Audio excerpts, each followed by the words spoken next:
રોજ સવારે અને સાંજે દેવી કવચનો પાઠ અવશ્ય સાંભળવો.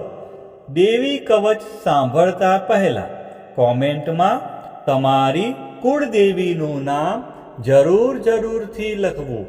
હવે આપણે દેવી કવચનો પાઠ શરૂ કરીશું. ઓમ ચંડિકા દેવીને નમસ્કાર.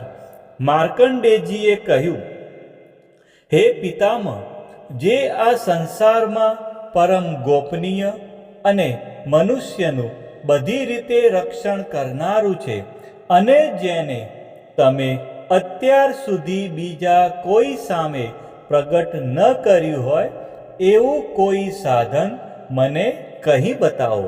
બ્રહ્માજી બોલ્યા, હે બ્રાહ્મણ, એવું સાધન તો એકમાત્ર દેવીનું કવચ જ છે, જે ગોપનીય કરતાં પણ પરમ ગોપનીય, પવિત્ર તથા બધા પ્રાણીઓ ઉપર ઉપકાર કરનારું છે. હે મહામુનિ, તે તમે ધ્યાનથી સાંભળો. દેવીની 9 મૂર્તિઓ છે. તેમને નવદુર્ગા કહે છે. તેમના અલગ અલગ નામો બતાવવામાં આવે છે. પહેલું નામ શૈલપુત્રી છે, બીજું નામ બ્રહ્મચારિણી છે, ત્રીજું ચંદ્રઘંટાના નામે પ્રસિદ્ધ છે, ચોથી મૂર્તિને કુષ્માંડા કહે છે, પાંચમી દુર્ગાનું નામ સ્કંદમાતા છે, છઠ્ઠી દુર્ગાનું નામ કાત્યાયની છે, સાતમું સ્વરૂપ એટલે કાલરાત્રિ, આઠમું સ્વરૂપ એટલે મહાગૌરી અને નવમી દુર્ગા એટલે સિદ્ધિદાત્રી. આ બધા નામ વેદ ભગવાન દ્વારા કહેવાયા છે. જ્યારે કોઈ મનુષ્ય અગ્નિથી સળગી રહ્યો હોય, યુદ્ધભૂમિમાં શત્રુઓથી ઘેરાઈ ગયો હોય તથા કોઈ ભયથી ડરી ગયો હોય અને મા દુર્ગાનું શરણ લીધું હોય, તેનું ક્યારેય કોઈ અમંગળ થતું નથી. યુદ્ધના સમયે મુશ્કેલી હોવા છતાં પણ તેને કોઈ વિપત્તિ ઉદ્ભવતી નથી. તેને શોક, દુઃખ અને ભય પ્રાપ્ત થતા નથી. જેમણે દેવીનું ભક્તિપૂર્વક સ્મરણ કર્યું છે તેમનો અભ્યુદય નક્કી છે. હે દેવી, જેઓ તમારું ચિંતન કરે છે તેમનું તમે ચોક્કસ કલ્યાણ કરો છો, તેમનું તમે ચોક્કસ રક્ષણ કરો છો. ચામુંડા દેવી પ્રેત ઉપર આરૂઢ થયેલા હોય છે અને વારાહી પાડા પર સવારી કરે છે. ઐન્દ્રીનું વાહન ઐરાવત હાથી છે. વૈષ્ણવી ગરુડ પર આવે છે અને માહેશ્વરી આખલા પર આરૂઢ થયેલા છે. કૌમારીનું વાહન મોર છે. વિષ્ણુ પ્રિય લક્ષ્મી કમળ પર વિરાજમાન છે અને તેમના હાથમાં લાલ કમળ છે.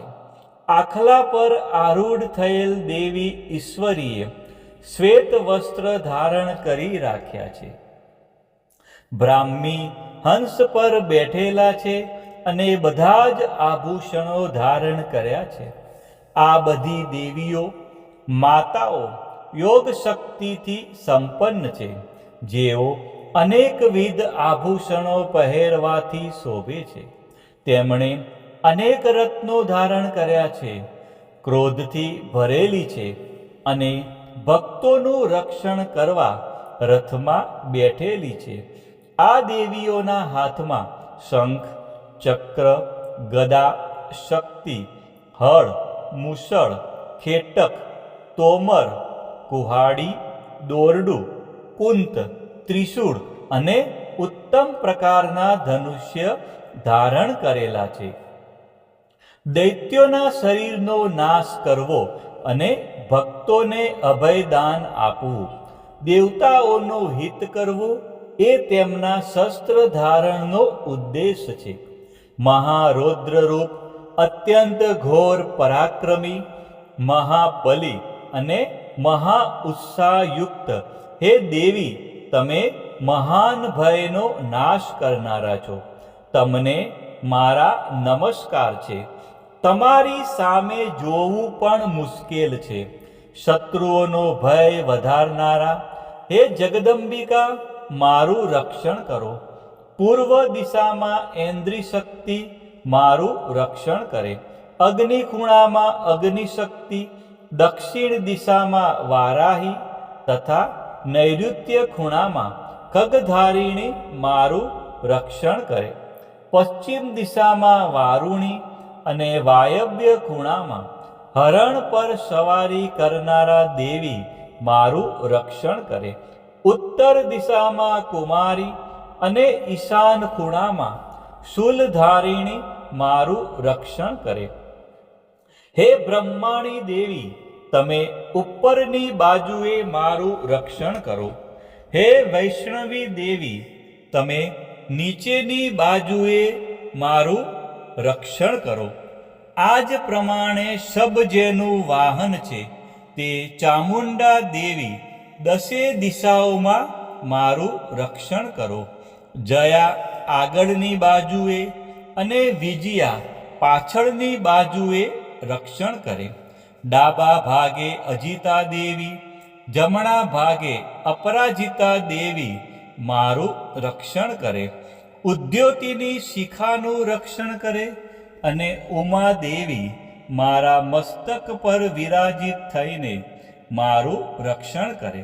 માલાધરી દેવી મારા કપાળનું અને યશસ્વિની મારી ભમરોનું રક્ષણ કરે. ત્રિનેત્રા ભમરોના મધ્ય ભાગનું અને યમઘંટા દેવી નાસિકાઓનું રક્ષણ કરે.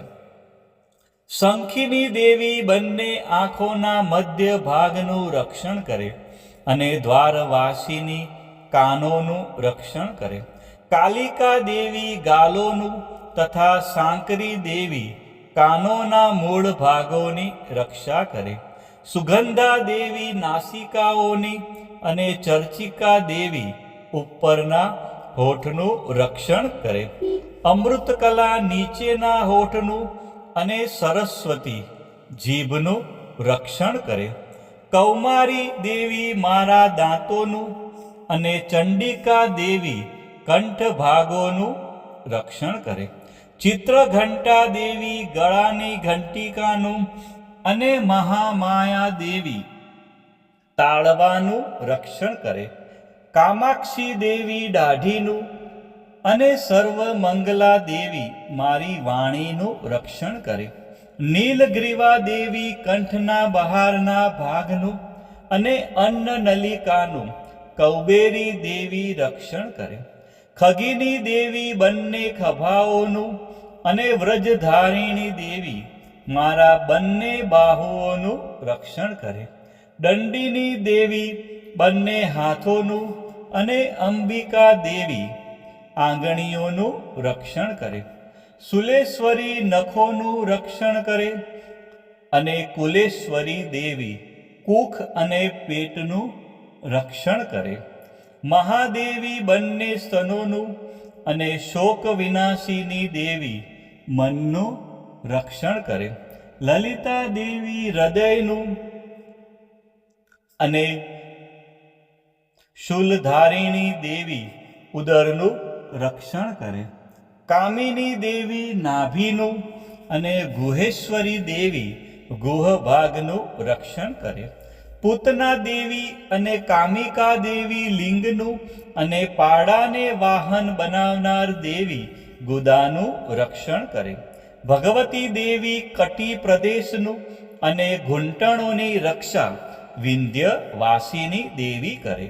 સર્વ કામનાઓ પૂરી કરનારા દેવી જંઘાઓનું રક્ષણ કરે. નારસિંહી દેવી પિંડીઓનું રક્ષણ કરે. તૈજસી દેવી બંને પગોના પૃષ્ઠ ભાગનું રક્ષણ કરે. શ્રીદેવી પગોની આંગળીઓનું અને તલવાસીની દેવી પગના તળિયાનું રક્ષણ કરે. પોતાની વિકરાળ દાઢોથી ભયંકર દેખાતા કરાલી દેવી નખોનું અને ઉદ્ધવ કેશીની દેવી વાળનું રક્ષણ કરે. કૌબેરી દેવી રૂવાટીના છિદ્રોનું અને વાઘેશ્વરી ત્વચાનું રક્ષણ કરે.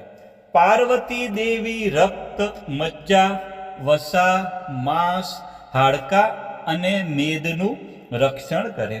પદ્માવતી દેવી કમળ કોષોના મૂળ ભાગનું રક્ષણ કરે અને ચૂડામણી દેવી કફનું રક્ષણ કરે. જ્વાળામુખી નખોના તેજનું અને અભેગા સમસ્ત સાંધાઓનું રક્ષણ કરે.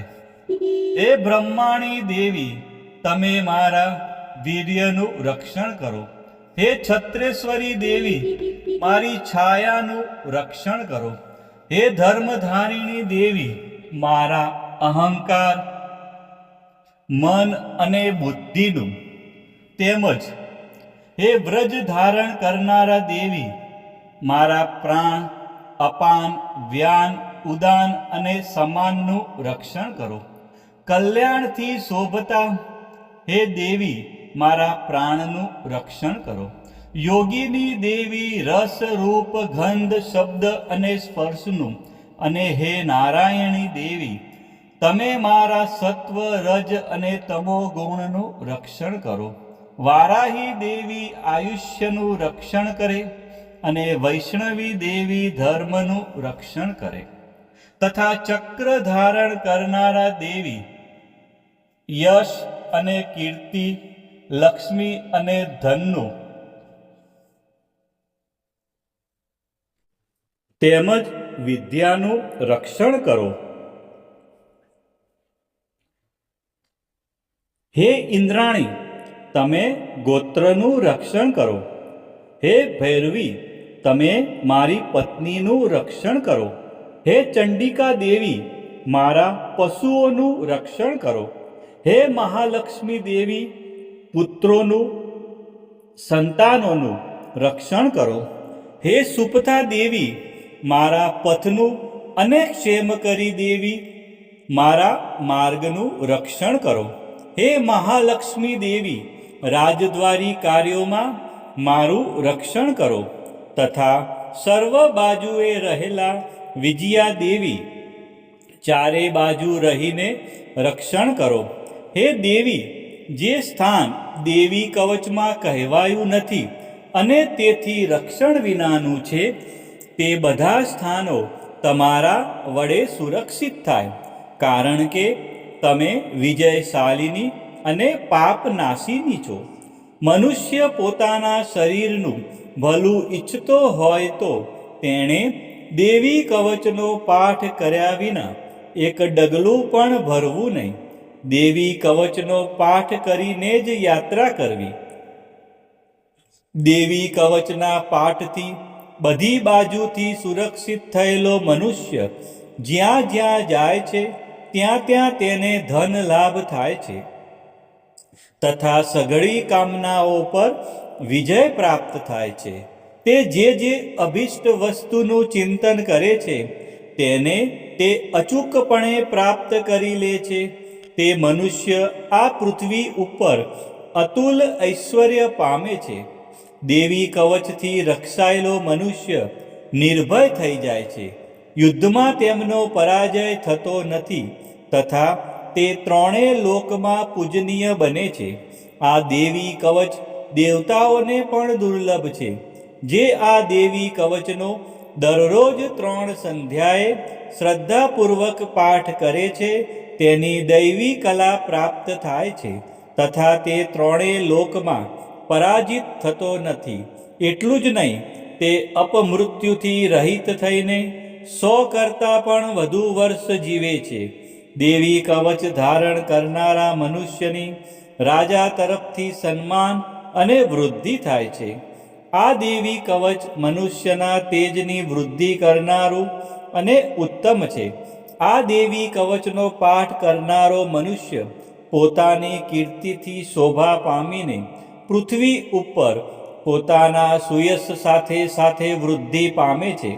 જે પહેલા દેવી કવચ કરીને સપ્તસતી ચંડી પાઠ કરે છે તેની જ્યાં સુધી વન પર્વત હોય ત્યાં સુધી તે આનંદથી યુક્ત આ પૃથ્વી ઉપર રહે છે. તેના પુત્રો, પૌત્રો, સંતાન પરંપરા બનેલી રહે છે. પછી દેહાંત થતાં તે મનુષ્ય મહામાયાની કૃપાથી નિત્ય પરમપદને પામે છે, જે દેવતાઓને પણ દુર્લભ છે. તે સુંદર દિવ્ય રૂપ ધારણ કરે છે અને કલ્યાણ શિવની સાથે આનંદનો ભાગી બને છે. બોલો શ્રી અંબે માત કી જય, ચામુંડા માત કી જય, ખોડિયાર માત કી જય, ઉમિયા માત કી જય, મહાકાળી માત કી જય, બહુચર માત કી જય, 64 જોગણી માત કી જય, વારાહી માત કી જય. આ પ્રમાણે રોજે રોજ સવારે, બપોરે અને સાંજે દેવી કવચનો પાઠ કરવો અથવા સાંભળવો.